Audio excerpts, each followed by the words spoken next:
लड़कियों को बताया जाता है कि नहीं नहीं नहीं we don't want husband like Ram. Exactly है ना? रावण चलेगा ये कहते हैं। हाँ रावण चलेगा, राम राम नहीं नहीं चाहिए। चाहिए। अच्छा ये अगेन ये सब क्यों है? और हमारे बच्चे ही कन्वर्जन का बहुत आसानी से शिकार हो जाते हैं। एक है इनसाइडर और दूसरा काफिर, जो आपकी बात नहीं मानता वो है काफिर, नॉन बिलीवर। Non believer. और आपका ये कर्तव्य है, रिलीजियस ड्यूटी है कि आपको नॉन बिलीवर को कन्वर्ट करना है। तो हम सबको असंभाव से देखते हैं, पर जो अब्राहमिक रिलीजन है उसमें ये सहिष्णुता ही नहीं है। उनके लिए there is one true God जो वो मानते हैं, बाकी everybody else is false god. तो फिर भी वो हूरें मिलनी है, वो मिली जाएंगी, है ना? तो आप ये क्या बढ़ावा? इसलिए नॉन बिलीवर लड़कियां हैं तो आप उसको कन्वर्ट भी कर सकते हो, रेप भी कर सकते हो, you can sell, you can kill, you can do whatever you want, and it is morally justified. आप सोचो, क्या आज जो रेप हो रहा है उसको आप संस्कृति में डाल दोगे, जो ये लोग करते हैं, है ना? तो लोग पुरुष सूक्त के में चले जाएंगे, वेदों में चले जाएंगे कि देखिए ये जो दलितों की प्रताड़ना जो है वो तो पुरुष सूक्त के कारण है। तो ऋग्वेद में आप देखेंगे कि बहुत सारी ऐसे प्रश्नों के बारे में ऋषि सोचते हैं कि ये पूरा ब्रह्मांड का सर्जन कैसे हुआ। ये सूर्य जो है हमें आकाश में दिख रहे हैं, पर वो आकाश में रहते कैसे हैं, वो गिरते कैसे नहीं है? जब सृजन हुआ तभी देवता आए, तो उनके पहले भी तो कोई होना चाहिए। ये बड़ा इंटरेस्टिंग है कि ऐसा धर्म ग्रंथ जो भगवान के एग्जिस्टेंस के ऊपर भी सवाल करता हो। हाँ, पुरानास क्या है? तो पुराण में वो भक्ति का जो रूप है ना, वो थोड़ा सा और उभर कर आता है, पर इष्ट देवता के रूप। एकम सत बहुधा विप्रा वदन्ति, सत्य एक है।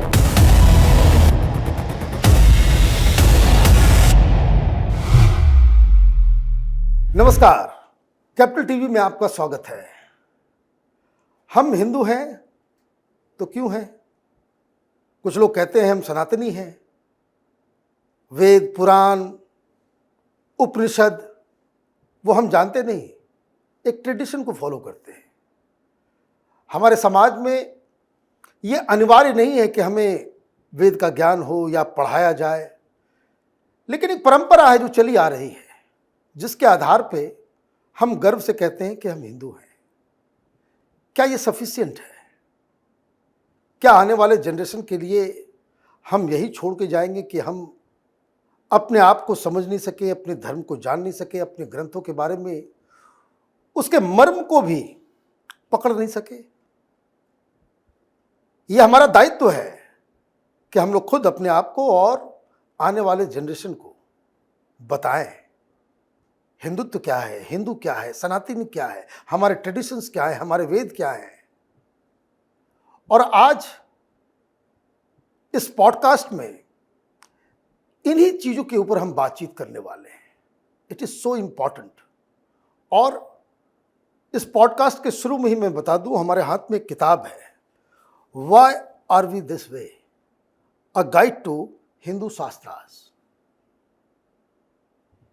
ये सबके लिए, आपके लिए भी और बच्चों के लिए भी ये जरूरी है। कारण आज के इस पॉडकास्ट में हम समझेंगे कि हिंदू होने का मतलब क्या होता है। हमारे ग्रंथ, हमारे रामायण, महाभारत, वेद, पुराण, उपनिषद, स्मृति, ये सारी चीजें हैं क्या। एक कह सकते हैं कि एक इंट्रोडक्शन इस अगले 30 मिनट के वीडियो में आपको मिलेगा, लेकिन बाकी की खोज तो आपको करनी है। और इसके लिए हिंदुस्तान में आज जो हमारे मेहमान हैं उससे बेहतर कोई हो ही नहीं सकता। तो स्वागत कीजिए अमी गणात्रस जी का। आपका बहुत बहुत स्वागत है। सबसे पहले तो बधाई हो इस किताब के लिए। ये बहुत ज़रूरी था कि ये आप हिंदू समाज को बताएं कि हम आखिर हैं कौन। ये बड़ा सवाल ये आया, जो किताब आपने लिखा, ये इसके पीछे मकसद क्या था? नमस्ते मनीष जी, बहुत अच्छा लग रहा है आपको इन पर्सन मिलकर। आपको टीवी पे तो इतना देखा है, सीखा है, समझा है, पर बहुत अच्छा लग रहा है आपसे मिलकर आज। ये पुस्तक लिखने का कारण ये था, उद्देश्य ये था कि मैं बहुत वर्ष बाहर रही, मैं हांगकांग में रहती थी, जहाँ मैंने देखा कि हमारे ही बच्चे या हम ही ऐसे थे जिनको हमारे परंपराओं के बारे में, हमारे धर्म के बारे में कुछ नहीं मालूम होता था। जबकि मेरे साथ जो क्रिश्चियंस होते थे उनकी एक संडे स्कूल होती थी, जहाँ मेरे कलीग्स, इंटरनेशनल कलीग्स से, सारे जर्मनी से थे, फ्रांस से थे, जो भी, हर संडे चर्च में जाएंगे, उनकी बाइबल स्टडी होती थी। जो मुसलमान कलीग्स थे, पाकिस्तान से थे, मिडिल ईस्ट से थे, उन सबके यहाँ पर कोई ना कोई मौलवी आते थे, उनसे उनके बच्चों को कुरान पढ़ाने के लिए, सिखाने के लिए। जबकि हमारे बच्चों को कुछ नहीं मालूम होता था। हमारे बच्चों को तो बस यही कहते थे, भाई सारे भगवान एक हैं, सभी एक हैं, सब अच्छा है, कुछ बुरा नहीं है दुनिया में, सब अच्छा देखो। एक तरीके से वो अच्छा है, हमें किसी के बारे में बुरा सोचने की आवश्यकता नहीं है। पर कई बार ये होता है कि फिर प्रश्न होता है कि अच्छा सभी कुछ अच्छा है तो हम क्यों, तो हमारे में क्या अलग है, हिंदू होने का क्या अर्थ है, फिर कुछ भी बन जाओ। और ये मेरे कजिन्स में भी मैंने देखा है, उनके जो बैचमेट्स वगैरह होते थे, जैसे बड़े हो जाए, कॉलेज जाने लगे, ऐसे किसी के इन्फ्लुएंस में आ जाए जो उनको कह रहा है कि भाई तुम्हारे भगवान ऐसे क्यों है, वो तो भाई आप तो किसी प्राणियों की पूजा करते हो, इसका कोई अर्थ नहीं है, आप तो ऐसी बुरी चीज़ें करते हो, हमारे अल्लाह देखिए कितने अच्छे हैं, या हमारे क्राइस्ट देखिए कितने अच्छे हैं। और हमारे बच्चे ही कन्वर्जन का बहुत आसानी से शिकार हो जाते हैं। और ये देखिए, ये तो देखने को मिल रहा है, नासिक में मिल रहा है, हर जगह मिल रहा है, जिस तरीके से कन्वर्जन चल रहा है, ये उसका कारण है। और इसलिए भी ये बहुत ही इम्पॉर्टेंट है कि हम अपने लोगों को, अपने बच्चों को, बच्चियों को इसके बारे में जानकारी दें। आपकी इस किताब में आपने सबसे पहले जो दावा किया है कि Hinduism is not a religion, it is a way of life in a context, ये जरा समझाइए। जो हम रिलीजन कहते हैं आज, है ना, वो रिलीजन क्या है कि आपकी एक पुस्तक है जिसमें लिखा है क्या करना है क्या नहीं करना है, जो आपको आपके जो भगवान है, जो गॉड आप जो कहते हो, उनसे आई है। अगर आप ये 10 चीज़ें करोगे, 10 कमांडमेंट्स फॉलो करोगे, तो ही आप पर्टिकुलर रिलीजन के हो। एक है इनसाइडर और दूसरा काफिर, जो आपकी बात नहीं मानता वो है काफिर, नॉन बिलीवर। हाँ। और आपका ये कर्तव्य है, एथिक्स अच्छा करना बुरा करना नहीं, आपका एक रिलीजियस ड्यूटी है कि आपको नॉन बिलीवर को कन्वर्ट करना है ना। ये जो है कि पूजा पद्धति, रूल्स टू फॉलो, एक ही भगवान, ये रिलीजन होता है। हिंदुइज्म या हिंदू धर्म जो हम कहते हैं, केवल पूजा पद्धति तक सीमित नहीं है, उससे बहुत ही ज्यादा व्यापक है। अगर कोई मुझे कहे कि हिंदू धर्म जो सनातन हम कहते हैं उसका मूल सिद्धांत क्या है, तो मैं कहूंगी we have a concept called Rta. ऋत मतलब एक कॉस्मिक ऑर्डर, जिस ऑर्डर से ये पूरा विश्व, ये पूरा ब्रह्मांड चल रहा है। और इस ब्रह्मांड को चलाने में उस गाय का भी उतना ही रोल है, उस पेड़ का भी उतना ही रोल है जितना एक मनुष्य का है। और आप देखिए, प्रत्येक जीव कुछ ना कुछ प्रकृति से लेता है और प्रकृति को वापस देता है।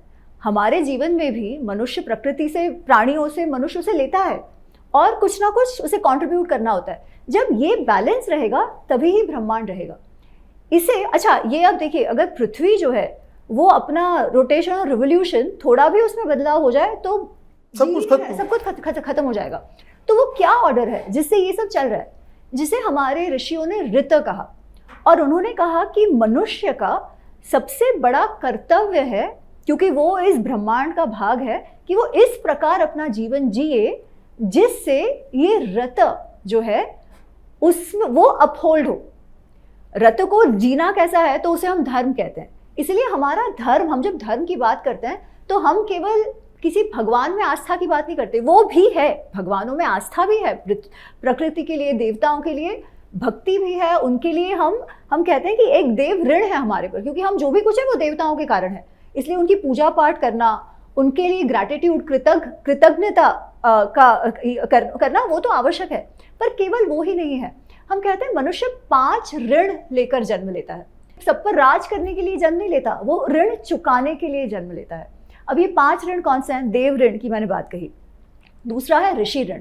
हम जब कहते हैं हमारे संस्कार, हमारी संस्कृति, तो वो संस्कृति किन के कारण है? वो इन ऋषियों के कारण है, जिन्होंने इस धरोहर को, इस विजडम को संजोए रखा और उसे आगे बढ़ाते रहे, अगले जनरेशन तक वो पहुंचाते रहे। अब हमें उसका कैसा ऋण चुकाना है, ये इंश्योर कर कि हम वो समझे तो वो संस्कृति और संस्कार क्या है, और फिर उसे अपने अगले जनरेशन तक पहुंचाए। तो वो एक ऋषि ऋण है।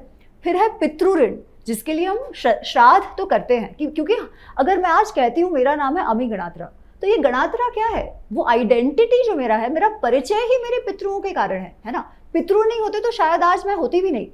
तो एक तो है कि रिचुअल, श्राद्ध से उनके लिए आप पूजा पाठ करते हो, परंतु प्रत्यक्ष देवता कौन है? आपके माँ बाप है, आपका परिवार है। तो आपके परिवार के प्रति आपका कुछ कर्तव्य है जो आपको निभाना है, और वो भी आपका धर्म है। फिर मनुष्य ऋण, हम समाज में रहते हैं, समाज से हम बहुत कुछ लेते हैं और जिससे हमने लिया है उसी को वापस दे सकते हैं, ऐसा तो है नहीं। तो हम कहते हैं गिव इट फॉरवर्ड। आप समाज की सेवा करो, अतिथि सेवा करो, बिना किसी निष्काम सेवा करो, जिससे समाज आगे बढ़ता रहे, तो मनुष्य ऋण है। तो आजकल लोग कहते हैं ना, I am lost for purpose, जीवन में कोई पर्पस नहीं है। हमारे ऋषियों ने कहा है भाई यही आपका पर्पस है, यही पर्पस है। मनुष्य, आप समाज के प्रति आपका ऋण है, वो आपको चुकाना है। और एंड में है भूत ऋण। भूत ऋण मतलब ये प्रकृति जो है, जानवर जो है। अब देखिए, पहले गांव में, सिटीज में भी होता है, पर पहली रोटी हमेशा गाय के लिए बनती थी, है ना। जब गर्मी होगी तो पानी रखा जाता था कि पक्षी आके ले, कबूतरों के लिए दाना डाला जाता था। ये क्या है? ये हमारा एक प्रयास है उनके तो प्रति। कुल मिलाकर के ये हम समझे कि जो रिलीजन है बेसिकली वो लोगों को अलग अलग रूप से देखता है। एक कि you do these 5 things then you will be this, और वो इसमें भी बाइफरकेट करता है कि कौन बिलीवर है, नॉन बिलीवर है। जो नॉन बिलीवर है वो ह्यूमन बीइंग के कहलाने लायक नहीं है। धर्म उसके ठीक बिल्कुल अलग है, जो पूरे कॉस्मिक सिस्टम में अपने आप को कैसे एडजस्ट करता है, और साथ में उसके साथ चाहे वो नदी हो, पर्वत हो, नेचर हो, पेड़ पौधे हो, जानवर हो, इन सब के साथ मिलके को existence, this is what it is. अब इसमें एक बात और जो समझने की है, वो समझने की ये है कि जब ये कहा जाता है कि इस्लाम हो या फिर क्रिश्चियनिटी, इसमें जो बात कही जाती है कि हम यहाँ आए हैं और इन चीज़ों को ही हम फॉलो करेंगे तो वो राइट और रॉन्ग होगा जी। Anything beyond that book is bad, anything that is within the book, चाहे वो रेप हो, चाहे वो कत्ल हो, चाहे वो जिहाद हो, चाहे वो बॉम्ब से उड़ा देना, this is what it is. तो ये रिलीजन और धर्म का तो फर्क हम देख लिए। एक बात बताइए, बहुत सारे लोग जो है वो समझते नहीं है, और जो जानना जरूरी भी है, वेद क्या है, पुराण क्या है, उपनिषद क्या है और स्मृति क्या है। तो वेद जो है वो हम मूल मानते हैं, सनातन जो हमारा जो सनातन संस्कृति है उसका मूल वेद है। अब वेद क्या है? जो मैंने ऋत की बात कही है ना, कि ऋत इज दैट कॉस्मिक ऑर्डर, और हम सबको ऐसे जीना है कि उस कॉस्मिक ऑर्डर के प्रति हमारा भी जो योगदान है हम करते रहें। अब उसको हमारे ऋषियों ने रिचुअलाइज किया। एक रिचुअल क्या है कि आप यज्ञ करिए। यज्ञ क्यों करते हो? क्योंकि देवताओं से आप लेते हो तो उनको कुछ दीजिए भी, तो उन्हें अर्पण भी कीजिए, उनकी स्तुति कीजिए, उनकी कृतज्ञता आप मनाइए, वो यज्ञ है ना। अब वो यज्ञ को कैसे करना है, उसके लिए ये 4 वेद हैं, जिसमें ऋग्वेद जो है वो बताता है कि आपने देवताओं को बुलाना कैसे है, उनकी स्तुति कैसे करनी है। यजुर्वेद बताता है कि वो एक्चुअल प्रोसेस कैसे फॉलो करना है। सामवेद बताता है कि उनको, और सामवेद में ऋग्वेद के ही मंत्र हैं बहुत सारे, पर वो म्यूजिकल फॉर्म में है, संगीत है उसमें, कि भाई आपके यहाँ कोई आता है जिसको आप घर पर बुलाते हो, जैसे देवताओं को बुला रहे हो, तो उनको आप एंटरटेन भी करो, वो सामवेद में है। तो इस प्रकार ये वेद जो है उनका सबसे मुख्य उद्देश्य है यज्ञ करना। पर वो यज्ञ करने में, क्योंकि ऋषि हैं तो उसके बियॉन्ड भी सोचते हैं। तो ऋग्वेद में आप देखेंगे कि बहुत सारे ऐसे प्रश्नों के बारे में ऋषि सोचते हैं कि ये पूरा ब्रह्मांड का सर्जन कैसे हुआ, ये सूर्य जो है हमें आकाश में दिख रहे हैं, पर वो आकाश में रहते कैसे हैं, वो गिरते कैसे नहीं हैं। फिर वो ये भी पूछ रहे हैं कि अच्छा भगवान जैसा कोई है, क्योंकि हाँ हम देवताओं की पूजा करते हैं, जो नासदीय सूक्त जिसे कहते हैं, पर कौन जानता है कि सच्ची में कौन भगवान है, क्योंकि देवता भी जो है वो तो इस समय से बंधे हुए हैं, है ना। जब सृजन हुआ तभी देवता आए, तो उनके पहले भी तो कोई होना चाहिए। ये बड़ा इंटरेस्टिंग है कि ऐसा धर्म ग्रंथ जो भगवान के एग्जिस्टेंस के ऊपर भी सवाल करता हो। हाँ, ये क्वेस्ट, ये जो है, ये तो अनोखी बात है। और ऋग्वेद में ही तो आज हम कहते हैं ना कि हिंदू धर्म जो है वो सबको अपनाता है।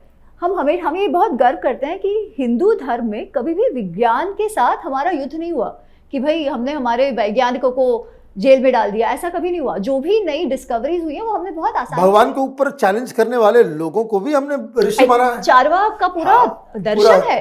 है। अच्छा, चारवाक का दर्शन तो है जब चाणक्य अर्थशास्त्र लिख रहे हैं, जिसमें वो कह रहे हैं कि किसी युवराज की आप पढ़ाई कैसे कराओ जिससे वो अच्छा नेता बन सके। उसमें वो कहते हैं आपको धर्म के बारे में पढ़ाना है, वार्ता जो ट्रेड है, फिनेंस है वो पढ़ाना है, दंड नीति पढ़ानी है। साथ में वो कहते हैं आपको आन्वीक्षिकी पढ़ानी है। आन्वीक्षिकी मतलब आज हम जो क्रिटिकल थिंकिंग की बात करते हैं, तो वो कहते हैं वो क्रिटिकल थिंकिंग आपको पढ़ाना है क्योंकि राजा को निर्णय लेना है। अब वो आन्वीक्षिकी में वो कहते हैं 3 विषय उनको पढ़ाने हैं, योग, सांख्य और चार्वाक, लोकायत। क्यों? क्योंकि चार्वाक जो है वो प्रत्यक्ष, जहाँ साइंस हम कहते हैं ना कि मुझे दिखा, मैं प्रूव कर सकूं, एविडेंस होना चाहिए, तो वो अपने आप में एक दर्शन है जिसको भी सम्मान मिला है। तो कुल मिलाकर के आप ये समझिए कि वेदास जो है वो समाज के ताना बाना, पूजा पाठ की पद्धति, योग, म्यूजिक, समाज को किस तरीके से उसकी संरचना के बारे में वो हमें बताता है, और इसलिए वेदास को सबसे ऊपर रखा जाता है। पुराणास क्या है? पुराण जो है ना, वो क्या होता है कि वेदों में जो देवताओं की बात है वो प्रकृति देवताओं की बात है, और उसके बाद वो कहते हैं अच्छा इसके बियॉन्ड कौन है, तो ब्रह्म तत्व जो हम उपनिषदों में देखते हैं, जो निर्गुण निराकार है। अब ओवर टाइम क्या होता है, वो जो रिचुअल यज्ञ का था, पहले सिंपल था, फिर बहुत कॉम्प्लेक्स होता गया, बड़े बड़े यज्ञ होने लगे जिसमें बहुत सारे पंडितों की आवश्यकता थी। अब ये सबके लिए तो करने जैसा है नहीं, स्पेशली जब आपका समाज है वो और कॉम्प्लेक्स होता जाता है, बढ़ता जाता है। पर श्रद्धा की आवश्यकता सबको है, सबको वो कनेक्शन भगवान के साथ चाहिए, वो आशा चाहिए कि भाई है कोई जो मेरा ध्यान रखेगा। तो पुराण में वो भक्ति का जो रूप है ना, वो थोड़ा सा और उभर कर आता है, पर इष्ट देवता के रूप में। तो आप देखिए पुराण जो है वो किन की बात करेंगे, शिव पुराण जिसमें कहेंगे शिवजी सर्वश्रेष्ठ हैं, जो शैव संप्रदाय के उनको लिए शिवजी सर्वश्रेष्ठ है। विष्णु पुराण, उसमें विष्णु जी की कथाएं हैं क्योंकि विष्णु जी की भक्ति का उसमें ज्यादा महत्व है। देवी भागवत पुराण जो शाक्त को मानते हैं, जो शक्ति को मानते हैं, उनके लिए देवी सर्वश्रेष्ठ है, पर वो 1-on-1 कनेक्शन है, सबके लिए एक्सेसिबल है, जिसमें कृष्ण कहते हैं ना भगवत गीता में कि पत्रम पुष्पम फलम तोयम, बड़ा बड़ा रिचुअल की आवश्यकता नहीं है, आप इतना करो तो भी आपकी श्रद्धा है और मुझे स्वीकार है। तो समय के साथ क्या होता है, चीजें बदलती हैं, टेक्नोलॉजी बदलती है, आवश्यकताएं बदलती हैं, उस प्रकार से रिचुअल भी बदलते हैं। तो यज्ञ फिर भी रहा, ऐसा नहीं है कि यज्ञ करना हमने छोड़ दिया। और यज्ञ किस रूप में आता है, हम आरती करते हैं आज भी, है ना। अब आरती में क्या है, अग्नि है, यज्ञ में क्या था, अग्नि था। अग्नि हम कहते हैं अग्नि मिले पुरोहितम, जो देवताओं के पुरोहित है वो अग्नि है। अग्नि में जब हम स्वाहा करते हैं तो वो हमारे जो ऑफरिंग्स हैं वो देवताओं तक ले जाते हैं, देवताओं के जो आशीर्वाद है वो हम तक ले आते हैं। आरती में आप देखिए, हम आरती में ऐसे करके ऐसे करते हैं, दिए तो बहुत लोग जलाते हैं पर ऐसे करके लेते नहीं, हम ले क्या रहे हैं कि भाई भगवान को जो अर्पण हुआ है वो उनसे आशीर्वाद मिले।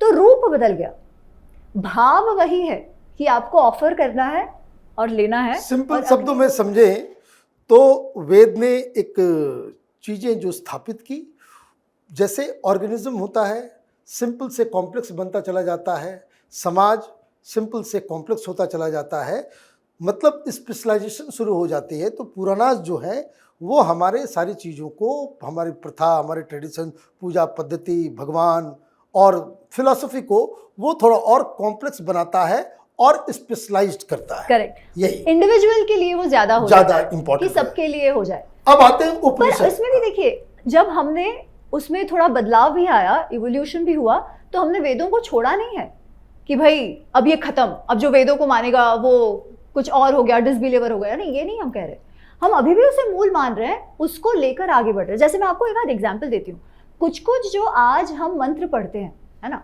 जैसे आज हम गणपति जी के लिए कहते हैं गणानाम त्वं गणपति गुम हवामहे, ये वाला जो श्लोक है, ये श्लोक आज हम गणपति जी के लिए गाते हैं। पर ऋग्वेद में ये जो श्लोक है, वेद में जब ये श्लोक आता है तो ये ब्रह्मणास्पति के लिए आता है। वो बृहस्पति जो देवताओं के गुरु कहा गया है वो उनके लिए है। अब बृहस्पति के बहुत सारे गुण हैं, वो आज जो हम गणपति जी में देखते हैं वो सारे आते हैं।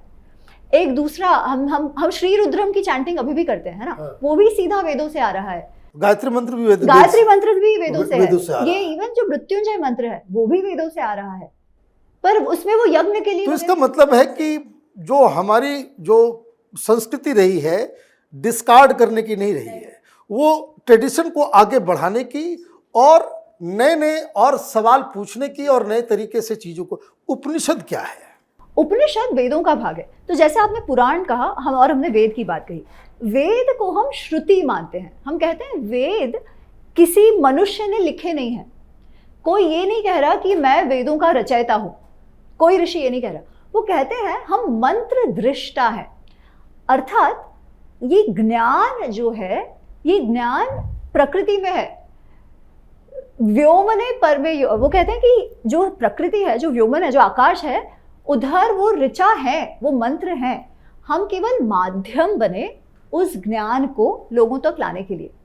इसलिए इसे श्रुति ग्रंथ कहे जाते हैं कि किसी ने लिखे नहीं है, मनुष्य लेखक नहीं है, पर यह भी नहीं है कि ऊपर बैठे किसी भगवान ने बोले, ऐसा भी नहीं है।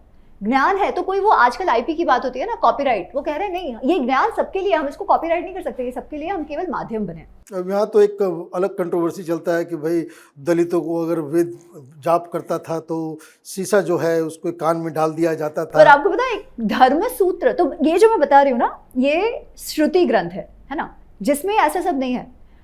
अब श्रुति ग्रंथों में जो वेद जो हम कहते हैं, वेद के भी दो बड़े भाग कहे जाएंगे, जिसमें एक है संहिता और ब्राह्मण, जो कर्म कांड यानी यज्ञ कैसे करना है, सूक्त क्या प्रार्थना करनी, उससे रिलेटेड है। अब उससे आगे जाके जब आपका समाज जो है वो प्रॉस्परस है, अच्छा है, तो आप आज जो है ना कि भाई ये सब कैसे शुरू हुआ, ये सृजन कैसे हुआ, सच्चाई क्या है, सच्चाई क्या है, भगवान है नहीं है, मोक्ष कैसे प्राप्त, जो फिलोसॉफिकल सवाल है, तो वो ही ऋषि पूछने लगे, और उनको उसका भी जो है वो माध्यम बने, उस ज्ञान का भी जो उपनिषदों में आया, जो वेदों में ही है। तो दोनों वेद उपनिषद, उपनिषद का जो भाग है उसे ज्ञान कांड कहा जाता है, और ये पूरा मिलकर वेद है जो श्रुति ग्रंथ है। जो पुराण आते हैं, पुराण आ गए, धर्मशास्त्र जिसमें मनुस्मृति, याज्ञवल्क्य स्मृति, ये सब आ गए, इतिहास आ गए, उपवेद आ गए, ये सारे जो हैं इनको कहा जाता है स्मृति ग्रंथ। तो इसके रचयिता है, कई हम कहेंगे अच्छा ये मनु जी ने मनुस्मृति लिखी है, याज्ञवल्क्य जी ने ये याज्ञवल्क्य स्मृति लिखी, वगैरह वगैरह। ये श्रुतियों का जो ज्ञान है, ये लोगों के जीवन में कैसे जिया जाए, अलग अलग पहलू में कैसे जिया जाए, कैसे समझा जाए, वो लोगों तक पहुंचाते हैं, इसलिए उनको श्रुति ग्रंथ कहा जाता है। मूल में वेद ही, अगर स्मृतियों में कोई फर्क है, ओपिनियंस में फर्क है, तो आप वेदों में जाएंगे। तो बहुत सारे जो हम रूल्स रेगुलेशंस की बात करते हैं ना, वो स्मृतियों से आता है, पर उसमें भी कोई एक स्मृति नहीं रही है, स्मृतियां भी कितनी सारी रही हैं, और उनमें भी फर्क रहा है, क्योंकि स्मृति और rules regulations, code of conduct की बात करती है जो देश काल के अनुसार होती है। समय बदला, रूल्स भी बदलते हैं, तो ये स्मृतियों का है। पुराण वही स्मृति ग्रंथ में आते हैं क्योंकि वो भक्ति से रिलेटेड है। अब उनका मूल वेदों में ही है, क्योंकि जो ब्रह्म, जो निर्गुण निराकार ब्रह्म है, उसी को जब हम सगुण साकार देखते हैं, तो आप उसे विष्णु रूप में देखिए, उसे आप शिव रूप में देखिए, शक्ति रूप में देखिए। अब ये बताइए कि मतलब हम एक वेद से शुरू होते होते ट्रेडिशन को जो है हम लेकर के आए हैं, और अभी सनातन के नाम पे बहुत सारी चीज़ें कही जाती है, प्रैक्टिस में लाया जाता है, बहुत सारे बाबा भी हैं, बहुत सारे लोग जो है सनातन के नाम पे बिजनेस भी चला रहे हैं। इन सब पे मैं आऊँगा। एक जो basic philosophical difference that you see, Islam, Christianity और अभी जो हिंदुज़म, जो आपने ये फिलोसॉफिकल, क्योंकि एक सवाल तो ज़रूर बनता है कि वेदास की टाइमिंग को लेकर के, कि ये उस ज़माने की बात है कि जब दुनिया में कभी कोई धर्म था ही नहीं, और अगर टाइमिंग की अगर आप बात करें तो ये पुराण, उपनिषद, ये उस समय क्रिश्चियनिटी पैदा लगभग हुई या नहीं हुई थी। बहुत सारे पुराण हमारे जो है वो उससे पुराने हैं, कुछ लेटर पुराण जो आए हैं वो उस समय। इस्लाम तो और भी नया है ना। तो इसका मतलब ये है कि भारत की सभ्यता, संस्कृति, यहाँ का धर्म और जीवन शैली वो एंशिएंट है, पुरातन है। अब ये ट्रेडिशन जो हमारे साथ चला आ रहा है, और अभी जो बदलाव, ये जो हम बड़े ही कंफ्यूज्ड हो जाते हैं, जो जहाँ से हमने डिस्कशन शुरू किया कि सब धर्म बराबर है, सब ये बराबर है, ये डिफरेंस क्या है बेसिक? तो ये ऋग्वेद में ही एक सूक्त आता है जिसमें कहते हैं एकम सत बहुधा विप्रा वदंती। सत्य एक है, निर्गुण निराकार ब्रह्म तत्व जो है वो एक है, डिविनिटी एक है। उसे समझने के, उससे पाने के, समझने के जो मार्ग हैं वो अलग अलग हो सकते हैं। अब उस ब्रह्म तत्व को सगुण रूप में आप जैसे भी देखो, इसलिए हमारे में देखिए इतने सारे संप्रदाय हैं, और इतने सारे संप्रदायों ने एक दूसरे को मारा नहीं है। वो कहेंगे अच्छा मैं विष्णु को मानता हूँ, आप शिव को मानो, ठीक है, मैं आपका नहीं मानूंगा, आप मेरा मत मानो, बट आपको भी रहने का अधिकार है। हम ये नहीं कहते कि आप रह ही नहीं सकते अगर आप, मेरी बात माय वे और हाईवे वाला फंडा नहीं है, क्योंकि ये बात हमने वेदों से देखी है कि इतने सारे अलग अलग देवता हैं, पर आखिरकार वो तत्व जो डिविनिटी का सर्वश्रेष्ठ तत्व जो सत्य है वो एक ही है, अलग अलग मार्गों से उसे अपनाया जा सकता है।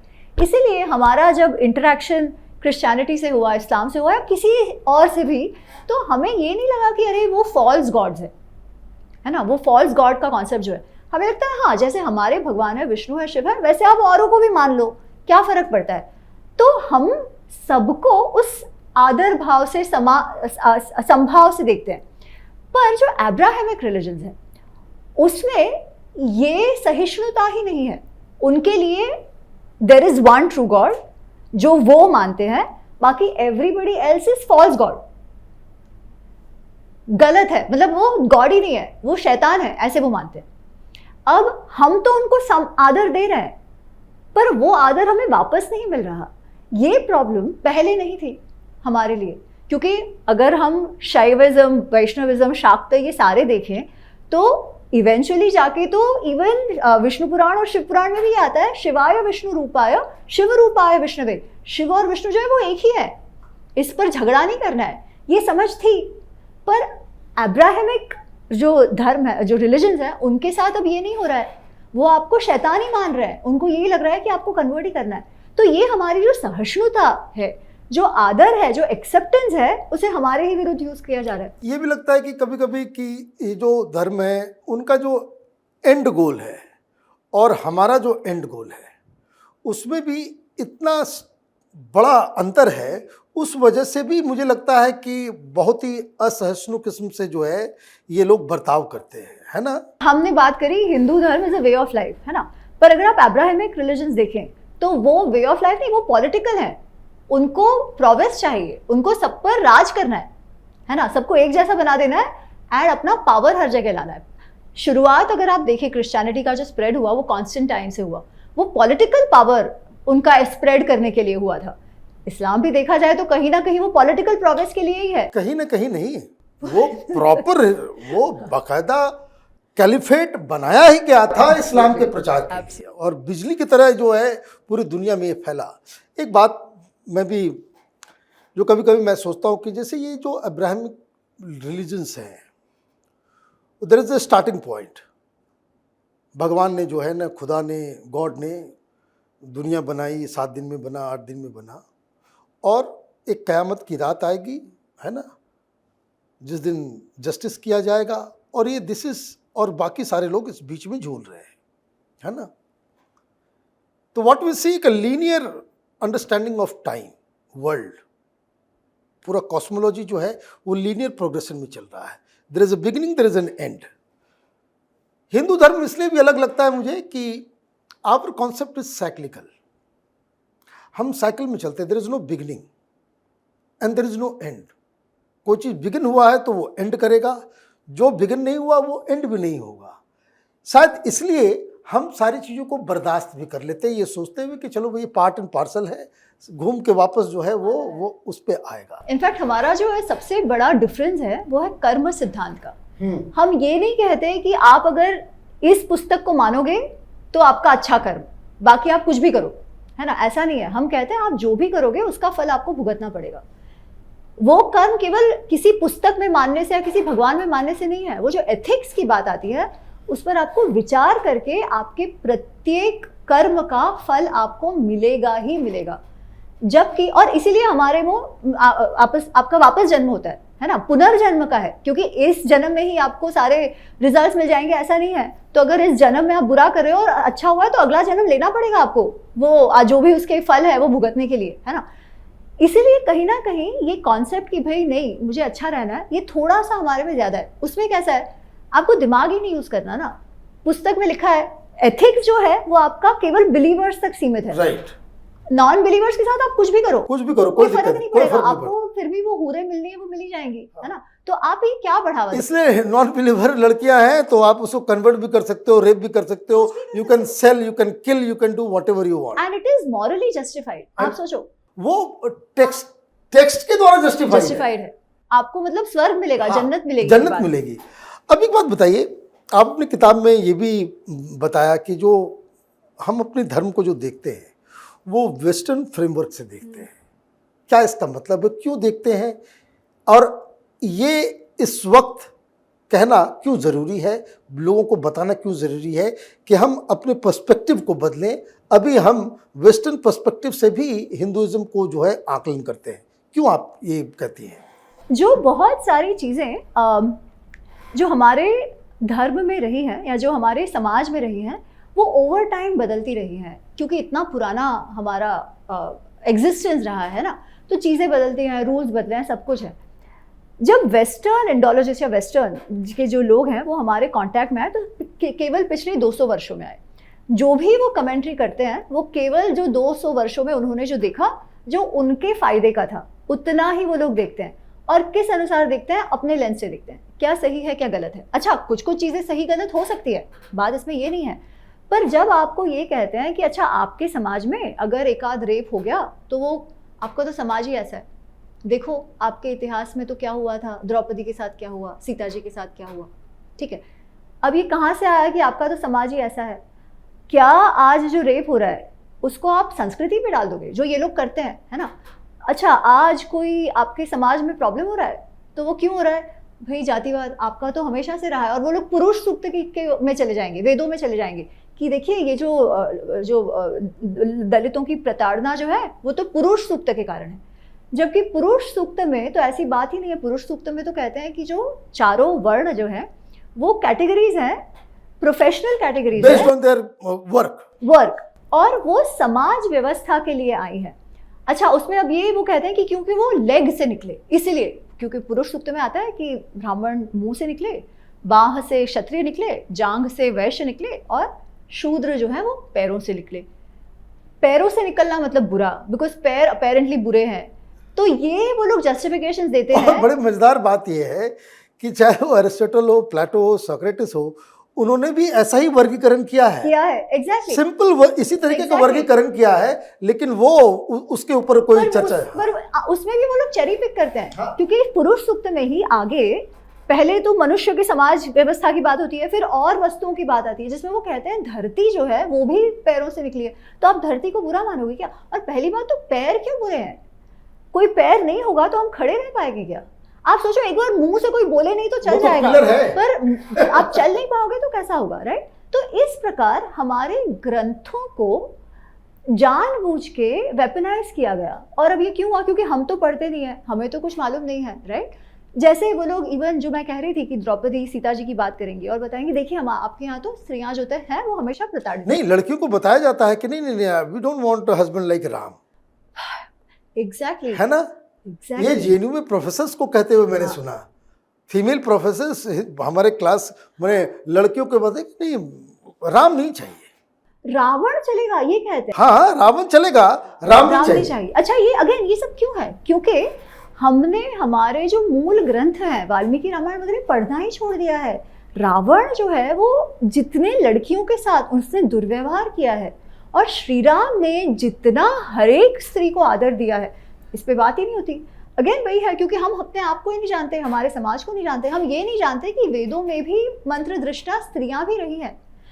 सती की बात की जाती है ना? अच्छा, अब मुझे एक बात और कहनी कि ऐसा नहीं है कि हमारे समाज में कोई प्रॉब्लम्स नहीं हुए हैं। हमारे समाज में बहुत प्रॉब्लम्स हुए हैं। बहुत सारी चीज़ें इसलिए भी हुई है क्योंकि हम ही हमारे ग्रंथों को, हमारी सीख को भूल गए। भले ही हम प्रकृति के ऋण की बात करते हैं, हमारे नदियों को गंदा करने में भी हमारा ही काम है ना? तो ऐसा नहीं है कि हमने कुछ गलत नहीं किया है। वो तो हमने अपने धर्म के मूल तत्वों को छोड़ दिया है, इसलिए नदी को गंदा कर रहे हैं। एग्जैक्टली। आपने सती के बारे में बात कर दिया। मुझे बताइए, ये जानना बहुत जरूरी है, ये जानना बहुत जरूरी है कि क्या वेद में, पुराण में, उपनिषद में या स्मृति जिसके बारे में हमने, जो हमारे धर्म का आधार है, वहां कहीं सती तो मैं आपको थोड़ा न्यूएंस जवाब देती हूँ। वेद में, ऋग्वेद में एक सूक्त आता है जिसे कहा जाता है अंत्येष्टि सूक्त, और मैंने पुस्तक में उसके बारे में लिखा है।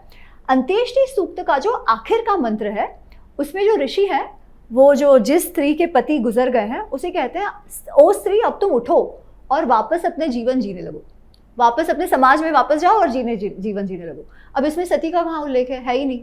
वो इनफैक्ट कह रहे हैं कि उठो और जाओ, तुम्हारा पति अब गया। And this is Veda, this is in Rigveda, ये अंत्येष्टि सूक्त का मंत्र है ना।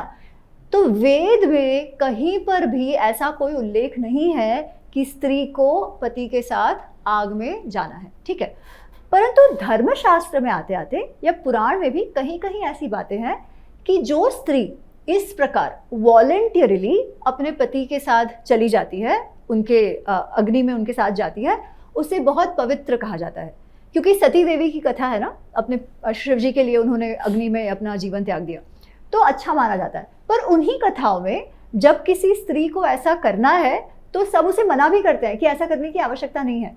इसलिए आप देखोगे कि जब पांडु का देहांत हो गया तब कुंती माँ ने सती नहीं करी, पर माद्री ने करी, क्योंकि माद्री को बहुत गिल्टी फील हो रहा था, है ना।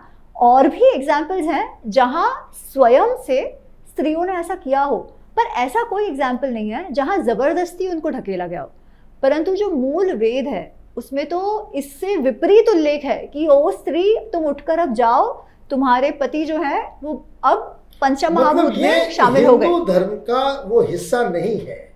ये यदा कदा इस तरह की घटनाएं जो हुई उसके ऊपर, और जबरदस्ती तो है ही नहीं। मतलब ये बेसिक, जैसे लोग इस तरह से पेश करते हैं जैसे बहुत सारी चीजें जो बाइबल या कुरान में लिखी हुई होती है कि ये होना जरूरी है, ये हिंदू धर्म में। और आपने जो कहा कि वेस्टर्न चश्मे से हम लोग देखते हैं, एक बात मैं आपको बता दूं कि ये जो अंग्रेज के ज़माने में जितने जो विदेशी, चाहे मैक्स मुलर हो चाहे कोई भी हो, जो लोग हिंदुस्तान के वेदों के ऊपर या इतिहास के ऊपर, दे वर हायर्ड हिस्टोरियंस। ये ब्रिटिश राज के द्वारा, ईस्ट इंडिया कंपनी के द्वारा उनको बाकायदा हायर किया गया कि आप इस तरह का इतिहास लिखें कि हिंदू मानसिक रूप से बिल्कुल इतना डिमोरलाइज हो जाए, इतना ज़्यादा हीन भावना में ग्रस्त हो जाए कि वो समाज उठ ही न सके। Am I right? To a great extent. पर मैं ना इसमें हिंदू समाज को फ्री है, मतलब लीवे नहीं देती, क्योंकि कहीं ना कहीं गलती हमारी भी है। मैं जब महाभारत की जब मेरी पुस्तक आई मनीष जी, तो मुझे बहुत सारे लोगों ने कहा कि अरे मैम आप क्या कह रहे हो, महाभारत पे कैसे पढ़ सकते हैं, आप कह रहे हो महाभारत पढ़ो, महाभारत को तो घर पे भी नहीं रख सकते, महाभारत घर पे रखोगे तो महाभारत हो जाएगा।